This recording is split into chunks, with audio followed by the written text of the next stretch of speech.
Pemirsa, warga di Desa Mendoyo Dautuket bergotong royong untuk menambal jalan yang rusak dan berlubang di Banjar Kepuh. Upaya ini dilakukan untuk memperbaiki kondisi jalan yang sudah tidak layak dan dapat membahayakan pengguna jalan. Perbaikan jalan dilakukan dengan cara menambal jalan menggunakan bahan material pasir, tanah uruk, dan koral. Kegiatan ini dilakukan secara swadaya oleh warga setempat. Gotong royong ini dihadiri oleh perangkat desa setempat termasuk Perbekal, Klien Banjar Kepuh, Ketua BPD dan LPM Desa serta Juru Dinas Banjar Kepuh dan Babinsa setempat.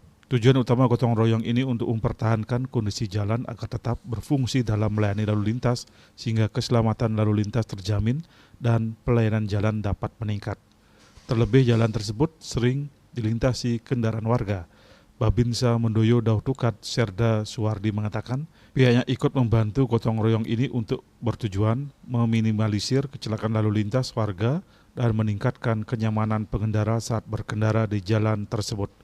Gotong royong ini diharapkan dapat mempermudah bagi warga masyarakat dan pengguna jalan yang akan melintas serta memberikan dampak positif bagi peningkatan kualitas hidup masyarakat. Jalan merupakan salah satu sarana transportasi yang sangat berpengaruh terhadap aktivitas masyarakat desa serta dapat meningkatkan kesejahteraan masyarakat. Surya Dharma Bali Pos melaporkan.